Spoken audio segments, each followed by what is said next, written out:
रामदास आठवलेजी, तुम्ही काय म्हणाल की तुम्ही आज भगव्या रंगाच्या जवळ आलेला आहात, निळा आणि भगव्याची युती येते, यात तुम्हाला सर्वात प्रथम काय म्हणायचं?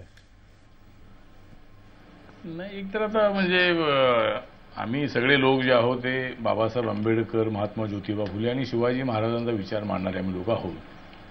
आणि एक तर आता आमच्या समोर देशातली आणि महाराष्ट्रातली परिस्थिती बघितली तर महागाई एवढी प्रचंड प्रमाणामध्ये वाढत आहे की मनमोहन सिंग यांच्या सरकारने किती वेळेला जरी अनाऊन्स केलेलं असलं की महागाई आम्ही कमी करणार आहोत, परंतु गेल्या 7-8 वर्षामध्ये महागाई वाढतच आहे.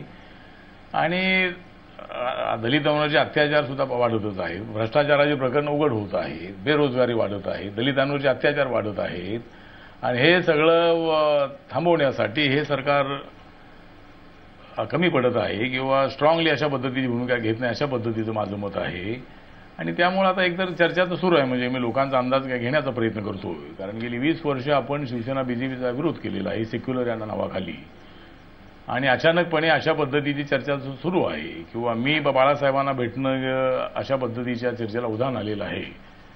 तर एकतर आता माझी स्पष्ट भूमिका अशा पद्धतीची आहे की लोकांच्या इंटरेस्टचा विचार करून आपण राज्यातल्या 12 कोटी जनतेसाठी आणि देशातल्या 120 कोटी जनतेसाठी आपल्या ते मतभेद विसरून आपण एकत्र येणं अत्यंत आवश्यक आहे. मग तुमच्यातल्या लोकांचं काय म्हणणं आहे की जी चर्चा तुम्ही लोकांशी करताय त्यात लोकांना काय वाटतंय की काय करायला पाहिजे? कारण अजूनपर्यंत तुम्ही राष्ट्रवादी काँग्रेसच्या एकदम जवळचे मानले जात होतात, तुम्ही काँग्रेस बरोबर इतके वर्ष होतात आणि अचानक हे परिवर्तन म्हटल्यावर तुमचे जे कार्यकर्ते आहेत त्यांचं काय म्हणणं आहे? नाही ना, आमच्या कार्यकर्त्यांचं जे म्हणणं आहे ते म्हणणं असंच आहे की हा नवीन प्रयोग आहे आणि नवीन प्रयोग करण्याच्या संबंधामध्ये विचार करावा. एक तर जातीवादी म्हणून आपण शिवसेना बीजेपीच्या विरोधामध्ये उभे राहिलेलो होतो आणि राष्ट्रवादी काँग्रेसला मी पाठिंबा दिला होता. पण मंदार मी गेल्या 2 वर्षापासून काँग्रेस आणि एनसीपी सोबत नाही, गेली 17-18 वर्ष मी त्यांच्यासोबत मी होतो. परंतु शिर्डीमध्ये आपला पराभव करण्यात आला आणि दलितांच्या प्रश्नांकडे विशेष लक्ष न दिल्यामुळं मी काँग्रेस आणि एनसीपीचा आलायन्स तोडलेला होता आणि मी तिसरी आघाडी किंवा रेडॉलस आम्ही बनवण्याचा प्रयत्न केलेला होता, आपल्याला माहित आहे. त्यामुळे मी काही त्यांच्यासोबत होतो असं अजिबात नाही आहे. ठीक आहे, याला 2 वर्ष तुमचं मतपरिवर्तन करायला लागलं असं म्हणायला हरकत नाही खरं तर. नीलम गोरेजी, तुम्ही काय म्हणाल की ज्या पद्धतीने तुमच्या जवळ येत आहेत आठवलेजी आणि ज्या पद्धतीची चर्चा सुरू आहे हे नक्की काय आहे? म्हणजे तुम्ही मनसे किंवा बाकीचे जे फॅक्टर आहेत किंवा राज्यातलं आघाडी सरकार आहे याला घाबरून अचानक तिसरा पार्टनर शोधायला लागलात असं आहे की काय? एकतर याच्यापूर्वी सुद्धा शिवशक्ती आणि भीमशक्तीचा घोषणा याच्यापूर्वी देखील उद्धवजी ठाकरे यांनी प्रयत्न केला होता आणि त्यावेळेला रामदासजी आठवलेच मुंबई विद्यापीठामधल्या कार्यक्रमात होते. आणि या सगळ्या मध्ये मला असं वाटतं की राजकीय दृष्ट्या विचार करायला लागला तर सगळ्यात पहिला मुद्दा असतो तो म्हणजे राजकीय विश्वासार्हतेचा. आणि शिवसेना प्रमुख बाळासाहेब ठाकरे आणि शिवसेना कार्यकारी प्रमुख उद्धवजी ठाकरे यांनी जे शब्द दिलेले आहेत ते शब्द राजकारणामध्ये पाळणं. दुसरा प्रश्न आहे की मतांचं ट्रान्सफर होणं, हस्तांतरण होऊ शकणं, याबद्दल देखील आम्ही कायम इमानदारीत भूमिका घेतली आहे. ज्या ज्या आमदारांना किंवा नगरसेवकांना तिकीटं देत असताना त्या राखीव जागा असो किंवा नसोत अनेक ठिकाणी ओबीसी आणि एससी या शिवसैनिक असलेले त्यांना स्थान दिलेलं आहे. या उलट डायरेक्टली जातीचा निकष लावून तिकीटं देणं हा प्रकार शिवसेनेत नाही आहे. आणि दलितांनी धर्मांतर केलं असलं तरी राष्ट्रांतर केलेलं नाही आहे. ही भूमिका शिवसेना प्रमुखांनी, मला तर आठवते 12 वर्षापूर्वी मी जेव्हा प्रवेश केला शिवसेनेमध्ये त्यावेळेला प्रमोद महाजनांबरोबर घाटल्यामध्ये सभा झाली होती. त्यावेळेला स्वतः बाळासाहेब बोललेले आहेत. त्याच्यानंतर अनेक वेळेला त्यांनी बाबासाहेब आंबेडकरांच्याबद्दल आदराची भावना व्यक्त केलेली आहे. आणि आमच्या मताने हा केवळ मतांचा किंवा अमक्याचा धसका वगैरे हा प्रश्नच उद्भवत नाही आहे. ज्या वेळेला मनसे अस्तित्वात नव्हती त्यावेळेला सुद्धा शिवशक्ती भीमशक्तीचा नारा दिलेला होता. आणि नाऱ्याच्या पेक्षा मला पुढे असं वाटतं की आता मानसिकता तयार झालेली आहे की रामदासजी आठवले आणि शिवसेना प्रमुख बाळासाहेब ठाकरे, उद्धवजी ठाकरे एकत्रित काम करावं. मानसिकता तयार झाली आहे, फक्त औपचारिकता बाकी आहे, हे मला स्पष्ट करायचं आहे. ठीक आहे, आवाडजी, तुम्ही काय म्हणाल की ज्या पद्धतीचं राजकारण नव्याने सुरू झालेलं आहे ते नक्की तुम्हाला काय वाटतं की अजूनपर्यंत तुमच्या बरोबर असणारे किंवा तुमच्याशी जवळीक असणारे आठवलेजी अचानक दूर चालले आहेत, याची कारणं तरी काय? मी अगदी चर्चेच्या सुरुवातीला सांगतो की रामदास आठवले ह्या व्यक्तीबद्दल त्यांना व्यक्तिगत माहिती आहे की आमच्या प्रत्येकाच्या मनात प्रचंड सन्मान, त्यांच्याबद्दल प्रेम आणि आदर आहे. एक आगळं अप्रूप आहे की एका गरीब घरातनं कुठलंही बॅकग्राऊंड नसलेला दलित समाजातला कार्यकर्ता कुठल्याही आधाराशिवाय महाराष्ट्राच्या आणि देशाच्या सेंटर स्टेज पॉलिटिक्समध्ये स्वतःला केंद्रबिंदू बनवतो आणि लोकांचं लक्ष, राजकारणातल्या लोकांचं लक्ष आकर्षित करून घेतो. हे गेले अनेक वर्ष ते करत आहेत. पण ह्यामुळेच जरा जो त्यांचा जो प्रकार चालू आहे तो थोडासा आश्चर्यकारक आणि धक्का देणारा आहे असं माझं स्पष्ट मत आहे. मी रामदास आठवले साहेबांची माफी मागतो, पण आंबेडकरी विचारांना मांडणारा इथला जो वर्ग आहे, इथल्या फुले शाहूच्या विचारांना मांडणारा जो वर्ग आहे, आमच्यासारखी जी मागासवर्गीय घरामधली पोरं आहेत की जे केवळ बाबासाहेब आंबेडकरांच्या विचारांमुळे, त्यांच्या घटनेमुळे, शाहू फुलेंच्या विचारांमुळे इथपर्यंत अगदी आपल्या टीव्हीवर पण येऊ शकतात, हे फक्त त्या विचारांमुळे घडलं आहे. आणि मला वाटतं की ह्या प्रश्नाची सगळ्यांची उत्तरं रामदास आठवलेंना द्यावी लागतील. की गेल्या 30 वर्षात झालेल्या चळवळीमध्ये जेव्हा पहिला प्रश्न विचारला गेला की ज्यांच्या घरात नाही पीठ ते मागतात विद्यापीठ, तेव्हा नावंतराच्या बाजूने कोण उभं राहिलं? आता मराठवाड्याचा महारवाडा करणार का हे म्हणणाऱ्यांना तुमच्या, म्हणजे तुम्ही जर मांडी लावून बसणार असाल तर मग शेवटी राजकारण म्हणजे फक्त मतांची गोळीबिरीज आणि विश्वासार्हता नसते, तर एक आयडिओलॉजी नावाची गोष्ट असते. एक विचारांची लढाई घेऊन रामदास आठवले अनेक भीमसैनिकांना घेऊन रस्त्यावर उतरलेले आहेत. रिडल्स ऑफ हिंदुइझमवरती बोलताना जेव्हा आंबेडकर साहेबांवरती, डॉक्टर बाबासाहेब आंबेडकरांवरती प्रहार झाले तेव्हा लाखो भीमसैनिक, लाखो दलित जनता, आंबेडकरी विचारांवरती प्रेम करणारी महाराष्ट्रातली जनता रस्त्यावर उतरली.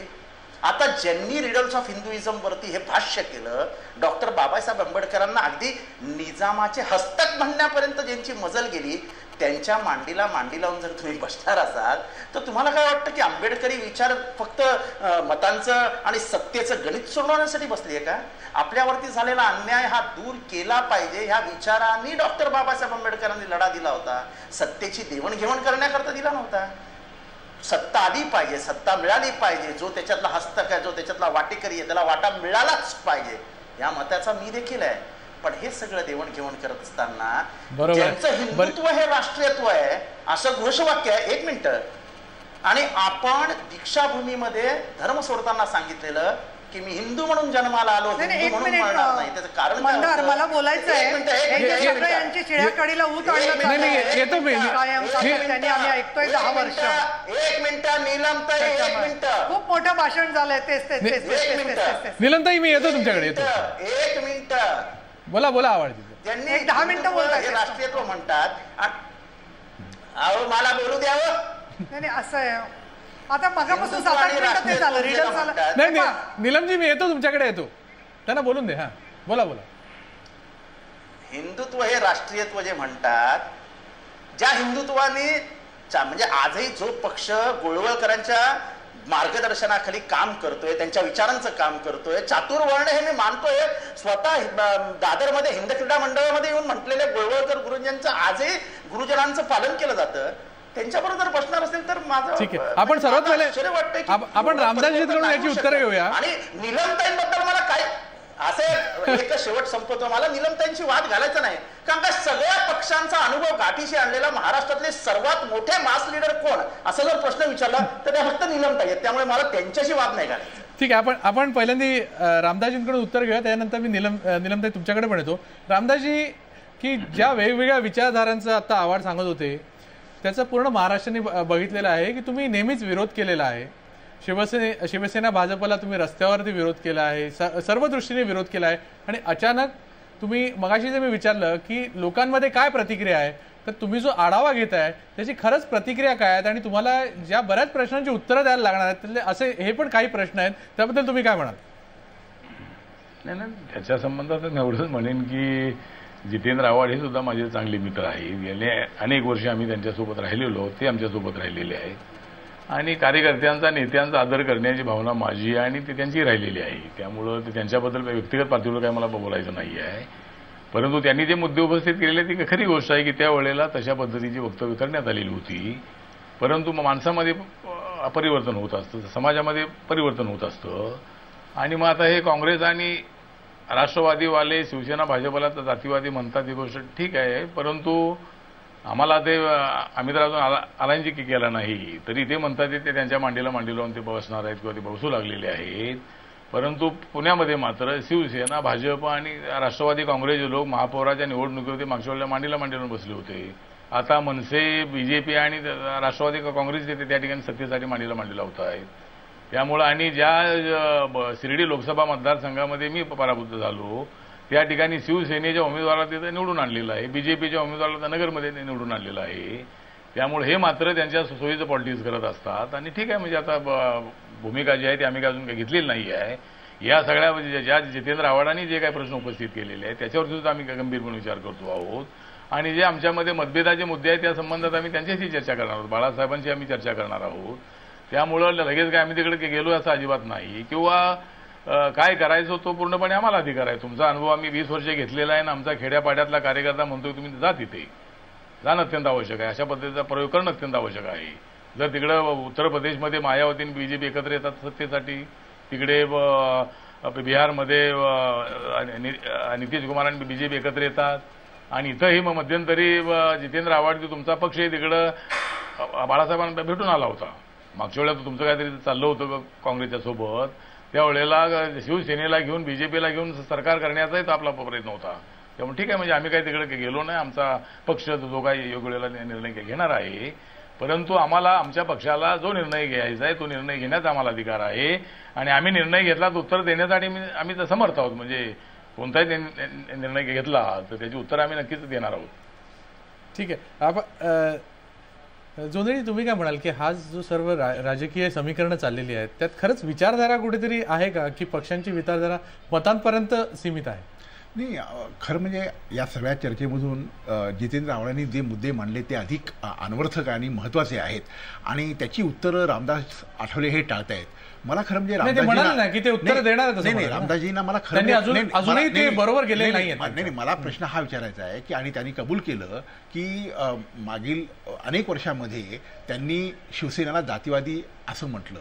खरं म्हणजे दलित समाज कारण किंवा दलित चळवळ म्हणजे समाज परिवर्तनाची चळवळ, दलित राजकारण म्हणजे समाज परिवर्तनाची चळवळ, हे असं मानलं जात होतं. आज शिवसेनेबद्दल किंवा युतीबद्दल, शिवसेना आणि भाजप, कारण रामदासजी हे गडकरींना भेटून आलेले आहेत, तर आज युतीला जे पूर्वी जातीवादी असं संबोधन वापरलं जात होतं तर ते संबोधन आता वापरण्याची आवश्यकता उरली नाही का? त्यांचं राजकीय आकलन समज या युतीबद्दलची ही बदललेली आहे. आणि दुसरा महत्त्वाचा मुद्दा असा की गायरानाचा प्रश्न असो, नामांतराचा प्रश्न असो, रिडलचा प्रश्न असो किंवा रमाबाई आंबेडकरांच्या दंगलीमधला शिवसेनेचा सहभाग असो, हे शिवसेनेचा ही सगळी पार्श्वभूमी हे आंबेडकरी राजकारणाला पुढे नेणारी आहे का? हा महत्त्वाचा प्रश्न. आपण या प्रश्नाची उत्तर घेऊया. विचार प्रणाली किती आणि राजकीय सौदेबाजी किती, हा खरा प्रश्न आहे.